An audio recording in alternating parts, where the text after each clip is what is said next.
अस्सलाम वालेकुम students, I hope you all will be fine. आज का जो हमारा टॉपिक है वो है the man of the crowd by Edgar Allan Poe. अब हम इसको स्टार्ट करते हैं। सबसे पहले हम एडगर एलन पो की थोड़ी सी बायोग्राफी को डिस्कस कर लेते हैं। ये जो एडगर एलन पो थे, इनकी जो बर्थ हुई थी वो 19 जनवरी 1809 में हुई थी और इनकी डेथ हुई थी 7 अक्टूबर 1849 में। ठीक है, अब हम इनकी थोड़ी सी लाइफ को पढ़ लेते हैं। ठीक है, लाइफ को थोड़ा सा डिस्कस कर लेते हैं। इनकी जो वालदा थी, इनकी जो मदर थी, वो उनका नाम था एलिज़ाबेथ आर्नोल्ड पो। वो एक एक्ट्रेस थी, ब्रिटिश एक्ट्रेस थी। और इनके जो डैड थे वो थे डेविड पो, वो भी एक एक्टर थे। ठीक है, और इनके जो फादर थे, जो डेविड साहब थे, उन्होंने इनको इनकी वालदा को अर्ली लाइफ में ही छोड़ दिया था जब बहुत छोटे थे एडगर एलन पो। और इनकी जो वालदा थी उनकी डेथ हो गई थी जब एडगर सिर्फ 3 साल के थे। अब अगर हम इनकी बात करें तो ये फेमस हुए थे अपनी पोइट्री की वजह से और शॉर्ट स्टोरीज़ की वजह से। इनकी शॉर्ट स्टोरीज़ में मोस्टली जो थीम्स होते थे वो होते थे डेथ, रिग्रेट और लॉस लव के। अगर हम इनके स्टाइल की बात करें तो इनका जो स्टाइल है वो है हॉरर, सटायर, ह्यूमर और मोस्टली टेल्स यूज़ करते थे। अब अगर हम इनकी लाइफ के कुछ फैक्ट्स के बारे में बात करें तो ये एक बहुत अच्छे एथलीट थे, यानी कि बहुत अच्छे खिलाड़ी थे। इनकी शादी इनकी कज़न वर्जीनिया से हुई थी। ठीक है, और इनकी जो डेथ हुई थी वो 40 की एज में हुई थी, यानी कि सिर्फ 40 साल के थे जब इनकी डेथ हो गई थी। इनके जो पेरेंट्स थे वो एक्टर थे। इन्होंने फाइनेंशियली बहुत स्ट्रगल किया था। आपको जैसे इनकी अर्ली लाइफ के बारे में पता है तो इन्होंने फाइनेंशियली खुद बहुत स्ट्रगल किया था। और ये एक लिटरेरी क्रिटिक भी थे।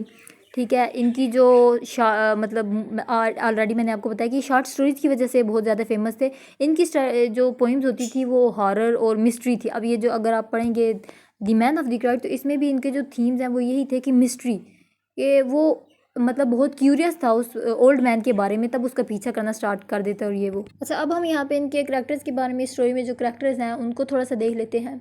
ठीक है, इसमें बेसिक 2 ही करैक्टर्स हैं, एक नरेटर है और एक ओल्ड मैन है। वहाँ पे और भी काफ़ी ज़्यादा करैक्टर्स हैं जो उनका इतना ज़्यादा रोल नहीं है इसके अंदर। वो वहाँ पे इसमें क्लर्क्स होते हैं। ठीक है, दुकानदार, गाहक, मज़दूर। ठीक है, काफ़ी और ख़वातीन और मर्द को देखते हैं, मुजरिम भी वहाँ से गुजरते हैं। लेकिन जो बेसिक हैं वो 2 ही करैक्टर्स हैं, वो एक नरेटर है और एक ओल्ड मैन है। ठीक है, अब सबसे पहले हम लोग नरेटर के बारे में बात करते हैं। ये नरेटर एक अननेम्ड प्रोटोगोनिस्ट है, ये एक हीरो है जो अननेम्ड है। सारी स्टोरी यही बयान करता है। ये इसकी जो पर्सनालिटी की बात करें तो ये बहुत क्यूरियस होता है। अपनी लाइफ में ये पहले बहुत ज़्यादा बीमार रहता है, उसके बाद जब ये सेहतयाबी हासिल करता है तो ये बहुत ज़्यादा खुश होता है। हर चीज़ को ये फील कर रहा होता है, हर चीज़ में ये खुशी महसूस कर रहा होता है। इवन अपना सांस लेना भी ये इसके लिए बड़ा खुशी का बाइस है, क्योंकि वो जिस तरह की बीमारी के बाद सेहतयाब हुआ है उसके लिए ये सारी चीज़ें एक बड़ी नेमत की तरह। उसके बाद ओल्ड मैन जो है वो बड़ा इंपॉर्टेंट करैक्टर है इस शॉर्ट स्टोरी का। ठीक है, वो मिस्टीरियस है। ठीक है, वो अपने बारे में जैसे कहते हैं ना कि अपने बारे में ना किसी को जानने देता है और बहुत ज़्यादा मिस्टीरियस है। ठीक है, जो नरेटर होता है वो इस पूरे शॉर्ट स्टोरी में इसका पीछा करता रहता है, इसको जानने की कोशिश करता रहता है। और ये जो ओल्ड मैन है लंदन की सड़कों पर घूमता रहता है, बस वहाँ पे इधर उधर चलता रहता है, रुकता नहीं है। अब हम इसकी समरी स्टार्ट करते हैं। ठीक है, समरी जो स्टार्ट होती है एक नरेटर से। अब राइटर ने ये कहानी एक जर्मन किताब के एक जुमले से शुरू की थी कि कुछ किताबें इतनी पेचीदा होती हैं कि वो नहीं चाहती कि कोई शख्स उनको पढ़ और समझ सके। इसी तरह कहानीकार के मुताबिक कुछ लोग नहीं चाहते कि उनकी कोई जान पहचान सके या वो उनको कोई जाने पहचाने, वो छुपना पसंद करते हैं। ये कहानी हमें एक बूढ़े खस्ता हाल शख्स और का जो नरेटर है के बारे में बताती है। ठीक है, नरेटर ने एक लंबी बीमारी के बाद सेहत हासिल की है। उसको अपनी खोई हुई सेहत दोबारा हासिल करके बेहद खुशी हुई है। उसको सब कुछ बहुत अच्छा महसूस हो रहा है, जबकि सांस लेना भी उसके लिए खुशी का बायस है। यानी कि वो हर चीज़ को फील कर रहा है, हर चीज़ को बहुत फील करके बहुत खुश हो रहा है। उसको सब कुछ बहुत अच्छा महसूस हो रहा है, जबकि सांस लेना भी इसके लिए खुशी का बायस है। वो एक काफ़ी हाउस के पास बैठा लोगों के हजूम को देख रहा है। उसको तरह तरह के लोग दिखाई देते हैं। वो ख़वातीन और मर्द दोनों को देखता है। दुकानदार, गाहक, मज़दूर और क्लर्क जो हैं वो वहाँ से गुजरते हैं। कई मुजरिम भी वहाँ से गुजर रहे हैं, वो उन सब का जायज़ा लेता है। अचानक उसकी नज़र एक खस्ता हाल बूढ़े पर पड़ती है। बूढ़े में कोई ख़ास बात जो नरेटर है उसको अपनी तरफ मुतवज्जह करती है। ठीक है, बूढ़े में की जो कोई ख़ास बात नरेटर को अपनी तरफ मुतवज्जह कर लेती है। नरेटर उठकर उसका पीछा करना शुरू कर देता है, लेकिन बूढ़ा शख्स अपना चेहरा छुपाए हुए, अपने कोट के कॉलर ऊपर उठाए, हजूम के दरमियान से छुपा छुपा वो मुसलसल चलता रहता है। वो हजूम से बाहर नहीं आता और हजूम या भीड़ वाली जगहों से ही गुजरता है। नरेटर भी मुसलसल उसका पीछा कर रहा है। इस तरह कई घंटे गुजर जाते हैं।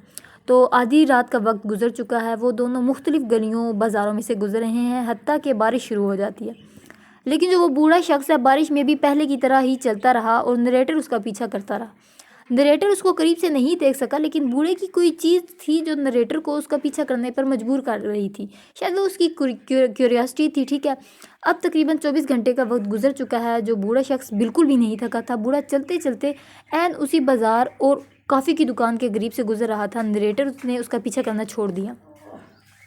अब शायद कि नरेटर को बूढ़े में अपना ही अक्स दिखाई दे रहा था जो नरेटर को अपनी जानिब खींच रहा था, या ये फिर नरेटर की ज़मीर की खलिश थी, या वो माजी का कोई जुर्म था जो उसका पीछा कर रहा था और वो अपने अंदर के खौफ को मिटाने के लिए घूमने लगा और बूढ़े का पीछा करने लगा कि शायद जो बूढ़ा है वो नरेटर का अपना ही बदला हुआ भेस हो, या अपना ही कोई अक्स हो, या उसकी अपनी ही कोई छुपी हुई या मिटी हुई शख्सियत थी कि बूढ़े का पीछा उसके अपने अंदर के खौफ की वजह से करता रहा था। इसकी काफ़ी ज़्यादा थीम्स हैं। हम उनके थीम्स को भी आहिस्ता आहिस्ता डिस्कस करते हैं।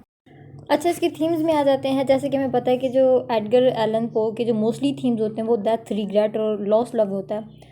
तो इसकी जो मतलब अदर स्टोरीज़ की तरह ये जो है ना the man of the crowd, ये भी एक किस्म का गॉथिक हॉरर फिक्शन है, ठीक है। इसमें जो थीम्स एक्सप्लोर हुए हैं वो हैं सीक्रेट एंड मिस्ट्री, ठीक है, the psychology of crime and the horror of the unknown. इसके बेसिक थीम्स है और इसका रेजोल्यूशन ये है कि ये जो स्टोरी है ये किसी भी एंडिंग के बगैर, किसी भी क्लियर रेजोल्यूशन के बगैर ये एंड हो गई है। The story ends without a clear resolution, ठीक है। आई होप आपको इसकी समझ आ गई होगी। और अगर आपको वीडियो पसंद आई है तो लाइक और सब्सक्राइब लाजमी कर दीजिएगा। अगली वीडियो तक के लिए अल्लाह हाफिज़।